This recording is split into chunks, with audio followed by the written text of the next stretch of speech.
नमस्कार भक्तों, आपका एक बार फिर से स्वागत है हमारे चैनल भक्ति की शक्ति में।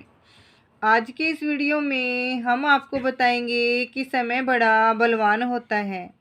महाभारत की एक प्रेरणादायक कथा। तुलसी नर का क्या बड़ा, समय बड़ा बलवान। भिलान लूटी गोपियाँ, वही अर्जुन वही बाण। जय श्री कृष्ण भक्तों, तुलसीदास जी कहते हैं कि समय बलवान है, ना कि मनुष्य महान है। अर्थात मनुष्य बड़ा या छोटा नहीं होता, वास्तव में यह उसका समय ही होता है जो बलवान होता है। जैसे एक समय था जब महान धनुर्धर अर्जुन ने अपने धनुष से महाभारत का युद्ध जीता था, और महाभारत में एक ऐसा भी समय आया जब वही महान धनुर्धर अर्जुन भीलों के हाथों लूटा गया और वह अपनी गोपियों का भीलों के आक्रमण से रक्षण भी नहीं कर पाया। समय का हमारे जीवन में अत्यधिक महत्व है। समय हमेशा एक जैसा नहीं रहता, कभी अच्छा समय रहता है और कभी समय विपरीत हो जाता है। व्यक्ति अपने अच्छे समय को पहचान कर उसका लाभ उठाकर सफलता को प्राप्त कर लेता है, जिससे व्यक्ति का जीवन स्वर्णिम बन जाता है। इसके विपरीत जब समय अच्छा नहीं होता, तब जो भी कार्य किए जाते हैं उनका परिणाम भी अच्छा प्राप्त नहीं होता। ऐसे समय को काटना ही व्यक्ति के लिए बहुत आवश्यक है, अन्यथा यह समय व्यक्ति को ही काट लेता है।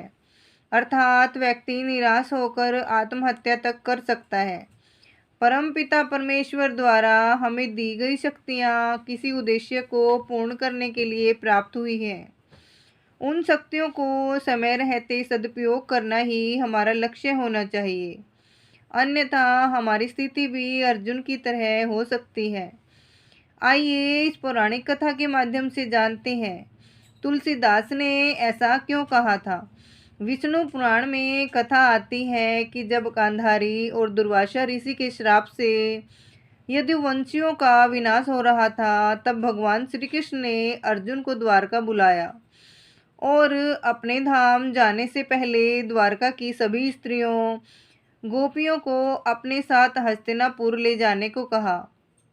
श्री कृष्ण और यदुवंशियों के शरीर का अंतिम संस्कार करके अर्जुन जब द्वारका से निकले तो भगवान श्री कृष्ण की आज्ञा मानकर उनके साथ भगवान श्री कृष्ण की कई पत्नियां, गोपियां और अन्य यदुवंशियों की स्त्रियां भी द्वारका के साथ चलने लगी।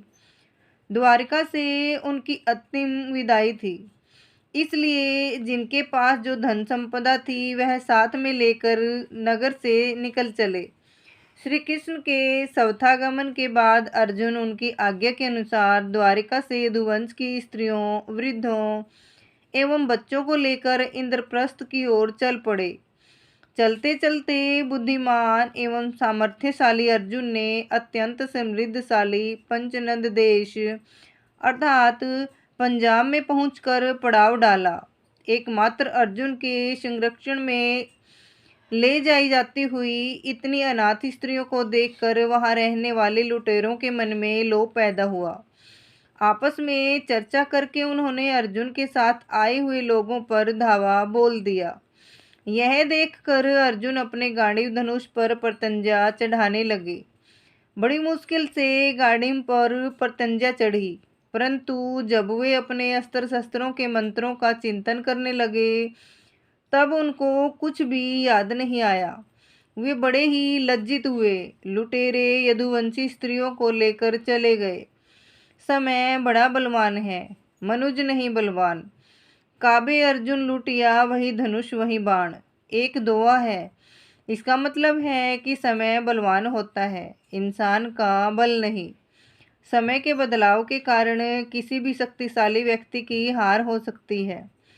समय को बलवान इसलिए कहा जाता है क्योंकि यह निरंतर बदलता रहता है और इसके प्रभाव से कोई नहीं बच सकता। जिस गांडीव से अर्जुन ने अनेक महारथियों को परास्त किया था, उसी गांडीव से आज वे यदुवंश की स्त्रियों की रक्षा तक ना कर सके। लुटेरों से वे परास्त हो गए। अर्जुन के देखते ही देखते लुटेरे स्त्रियों को ले गए। कुछ स्त्रियों को वे जबरन ले जा रहे थे, तो कुछ स्त्रियां उनके आतंक के भय से चुपचाप खुद ही उनके साथ चली गई। अर्जुन ने अपहरण से बची हुई कुछ स्त्रियों को जहां तहां बसा दिया तथा कुछ वृद्धों, बालकों एवं स्त्रियों को लेकर वे इंद्रप्रस्थ आए। इस प्रकार सबकी संयोजित व्यवस्था करके अर्जुन आंसू बहाते हुए महर्षि व्यास के आश्रम पर गए और वहां उनके दर्शन किए। अर्जुन ने वेदव्यास जी को प्रणाम किया। वेदव्यास जी ने उनकी दयनीय अवस्था देखकर पूछा, पार्थ, क्या तुमने रजसवला स्त्री से समागम किया है या किसी ब्राह्मण का वध कर दिया है? कहीं तुम युद्ध में परास्त तो नहीं हो गए, क्योंकि तुम श्रीहीन से दिखाई देते हो। भरत श्रेष्ठ, तुम कभी पराजित भी हुए हो यह मैं नहीं जानता, फिर तुम्हारी ऐसी दशा क्यों है? हे पार्थ, यदि मेरे सुनने योग्य हो तो अपनी इस मलिनता का कारण मुझे जल्दी बताओ। तब अर्जुन ने कहा, हे भगवान, भगवान श्री कृष्ण ने अपनी लीला समेट ली है। जब हम उनके दर्शन करते थे तब हमारे बाणों में बल था। हमारे कई असंभव से असंभव कार्य भी श्री कृष्ण की कृपा से सफल हो जाते थे। श्री कृष्ण मुझे छोड़कर चले गए। मैं इस संसार में उनके बिना नहीं रहना चाहता। इसके सिवा जो दूसरी घटना घटित हुई है वह इससे भी अधिक कष्टदायक है। आप इसे भी सुनिए। जब मैं इस घटना का चिंतन करता हूँ तब मेरा हृदय बारंबार विदीर्ण होने लगता है। हे ब्राह्मण श्रेष्ठ, पंजाब में लुटेरों ने मुझसे युद्ध थामकर मेरे देखते ही देखते यदुवंश की हजारों स्त्रियों का अपहरण कर लिया। मैंने अपने गांडीव धनुष से उनका सामना करना चाहा, परंतु उन्हें परास्त न कर सका। मेरी भुजाओं में पहले जैसा बल था वैसा अब नहीं रहा। हे महामुनि, नाना प्रकार के अस्त्रों का जो मुझे ज्ञान था वह अब विलुप्त हो गया है। मेरे सभी बाण सब ओर जाकर क्षण भर में नष्ट हो गए। मेरा पराक्रम नष्ट हो गया। वेदव्यास जी बोले, हे कुंती कुमार, वे समयदुवंशी देवताओं के अंश थे। वे देवाधिदेव श्री कृष्ण के साथ ही यहाँ आए थे और साथ ही चले गए। यही कालचक्र का प्रभाव है। समय समय की बात है। वह भी समय था जब तुम विजय होते थे और शत्रु हारते थे। यह भी समय का ही प्रभाव है कि साधारण लोगों से तुम हार गए। यादव सज्जन ब्राह्मणों के शाप में दग्ध होकर नष्ट हुए हैं, अतः तुम उनके लिए शोक न करो। उन महामन वीरों की भवितव्य ही ऐसी थी। तुम्हारे देखते ही देखते स्त्रियों का जो अपहरण हुआ है उसमें भी एक रहस्य है। वे स्त्रियां पूर्वजन्म में अप्सराएं थी। एक बार आत्मज्ञानी अष्टावक्र मुनि जल में खड़े खड़े अपने ब्रह्मानंद में विश्रांति पा रहे थे। मुनि के सिर पर केवल जटाओं का ही भार था, शेष पूरा शरीर जलाशय में था। वह अप्सराएं वहां से गुजरी और उन्होंने मुनि की स्तुति करके उन्हें प्रसन्न किया। मुनि ने कहा, तुम्हारी स्तुति से मैं प्रसन्न हूँ, जो तुम्हें चाहिए मांग लो। उर्वशी ने कहा, हमने आपकी प्रसन्नता प्राप्त कर ली, अब और क्या मांगना, हमें तो सब मिल गया। लेकिन दूसरी अप्सराओं ने कहा, हम यही वरदान चाहती हैं कि हम श्री हरि के साथ क्रीड़ा करें, हमारे पति वासुदेव हों। अष्टावक्र मुनि ने कहा, तथास्तु, ऐसा ही होगा। ऐसा कहकर जब वे जल से बाहर निकले तो उनके शरीर के टेढ़े मेढ़े अंग देखकर अप्सराओं को हंसी आ गई। मुनीश्वर को पता चल गया कि वे मेरी देह को देखकर इन्हें हंसी आ रही है। वे बोले, श्री कृष्ण को तुम मिलोगी, लेकिन अंत में तुम्हारी दुर्गति होगी, अर्थात तुमको लुटेरे ले जाएंगे। मुनि ने शाप दे दिया। अप्सराओं ने क्षमा याचना की तो प्रसन्न होकर मुनि ने कहा, अच्छा, उसके बाद तुम्हारा देह त्याग होगा और तुम पुनः स्वर्ग में पहुंच जाओगी।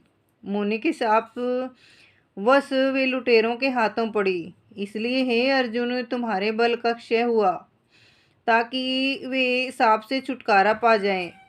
अब वे अपना पूर्व रूप और स्थान पा चुकी हैं, अतः उनके लिए भी शोक करने की आवश्यकता नहीं है।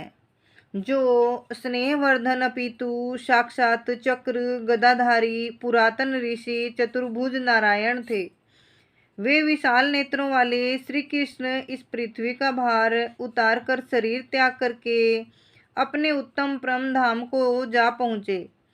पुरुष महाभाऊ, तुम में भी भीमसेन और नकुल सहदेव की सहायता से देवताओं का महान कार्य सिद्ध किया है।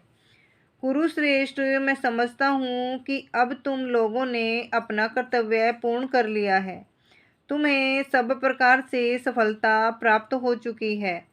अब तुम्हारे परलोक गमन का समय आया है और यही तुम लोगों के लिए श्रेष्ठ कर हो है। भरत नंदन, जब उद का समय आता है तब इसी प्रकार मनुष्य की बुद्धि तेज और ज्ञान का विकास होता है, और जब विपरीत समय उपस्थित होता है तब इन सब का नाश हो जाता है। धनजय काल ही इन सब की जड़ है। संसार की उत्पत्ति का बीज भी काल है, और काल ही फिर अकस्मात सबका संहार कर देता है। काल का प्रभाव सब पर पड़ता ही है, अतः मनुष्य को चाहिए कि वह कालातीत श्री हरि के तत्व में विश्रांति पाले। जब कोई श्री हरि के तत्व में विश्रांति पा लेता है तो फिर उतार चढ़ाव की तकलीफें नहीं सहनी पड़ती। आगे वेद व्यास जी कहते हैं, हे अर्जुन, अब तुम भी अपने भाइयों समेत परम गति को प्राप्त हो जाओ। हिमालय में जाकर तप करो। इंद्रियों को मन को बुद्धि में, और बुद्धि को अपने परम ब्रह्मा परमात्मा में लीन करो, तभी तुम्हें शांति मिलेगी। इसी में तुम्हारा परम कल्याण निहित है। जिसके साथ श्री कृष्ण थे, ऐसे अर्जुन को भी इंद्रियों को समेटकर मन को बुद्धि में और बुद्धि को अपने वास्तविक स्वरूप में लाना पड़ता है। यही बात अगर हमें अभी समझ में आ जाए तो हमारा भी बेड़ा पार हो जाए। समय के फेर से कभी कोई ऊंचा तो कभी कोई नीचा, कभी कोई धनवान तो कभी निर्धन, कभी कोई राजा तो कभी रंक हो जाता है। कभी कोई व्यक्ति कुटुंब से पूजा जाता है तो कभी कोई उन्हीं से धक्का खाता है। वही व्यक्ति जो दुकान पर कमाता था, बच्चों के लिए परिश्रम करता था, मकान बनवाता था, तो सबको प्रिय लगता था, अब बूढ़ा हो गया है, दुकान चलाने के लायक नहीं रहा, तो घर में अपने ही बेटों से दुत्कारा जाता है। वही व्यक्ति था जो सप्ताह भर के लिए एकांत में मौन मंदिर जाना चाहता था, तो घरवाली रोती थी, बच्चे रोते थे। जब बूढ़ा हो जाता है तो लोग मनौतियाँ मानते हैं कि काका का कुछ हो जाए, अर्थात यह बूढ़ा मर जाए तो अच्छा। इसलिए कहा जाता है कि समय बड़ा बलवान होता है। इसलिए ईश्वर के सिवाय कहीं भी मन लगाया तो अंत में पछताना ही पड़ता है, रोना ही पड़ता है। अभी जो मित्र दिखते हैं वे ही समय पाकर पराये हो जाते हैं, और जो पराये दिखते हैं वे अपने हो जाते हैं। अपना पराया, यह मन और बुद्धि को धोखा है। वास्तव में अपने आत्मा परमात्मा के सिवाय कोई अपना नहीं है। जैसे नदी की धारा में सब बह जाता है, ऐसे ही समय की धारा में सब प्रवाहित हो जाता है। नदी दो पहाड़ियों के बीच से बह रही है। लकड़ियाँ गिरी, नदी के बहाव में मिली, थोड़ी दूर पर फिर दूसरी मिली, कोई किसी किनारे रुकी तो कोई किसी किनारे रुकी, और कोई सागर में चली गई। ऐसे ही शादी ब्याह हुआ, पति पत्नी मिले, संति हुई, समय चलता रहा, आखिर में कोई किसी किनारे पर गया तो कोई किसी किनारे पर गया। यही तो संसार है, और क्या है। ऐसे ही मित्र मिले, पड़ोसी मिले, फिर बिछड़े। जैसे बहती गंगा की धारा में बालू के कण मिलते हैं, पत्थर कंकड़ मिलते हैं, फिर बिछड़ते हैं, ऐसे ही काल की धारा है। तो कोई बिछड़ता है, सब सपना हो जाता है। शिवजी कहते हैं, उमा कहूँ मैं अनुभव अपना, सत हरि भजन जगत सब सपना। एक भजन है, यह भजन श्रीमद् भगवत कथा में आता है।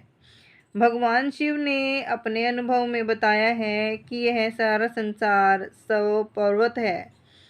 जब तक आंखें नहीं खुलती तब तक यह सपना रहता है। इस संसार में केवल ईश्वर भजन ही सार है। कोई कहे कि हरि के जाने के बाद उनके कुल की स्त्रियों को ही लुटेरे ले गए, उनका धन छीन कर ले गए, तो ऐसे हरि का भजन करके हमें क्या फायदा होगा। नहीं, ऐसी बात नहीं है। श्री हरि का विग्रह माया में लीन हो सकता है, लेकिन श्री हरि का तत्व तो सदैव सर्वत्र सब दिलों में विद्यमान है। उन श्री हरि का चिंतन ध्यान करने से मन बुद्धि की चंचलता एवं मूर्खता दूर होती है। जीव के कामेश दूर होने लगते हैं तथा वह अपने हरि स्वरूप के निकट आने लगता है। उन श्री हरि को सत्य समझकर तो समय के फेर से महारथी अर्जुन जैसे भी दसव से हार गए। कभी धनी निर्धन हो जाते हैं, अमीर गरीब हो जाते हैं, गरीब अमीर हो जाते हैं। श्री वशिष्ठ जी महाराज कहते हैं, हे राम जी, यह कालचक्र बड़ा विलक्षण है।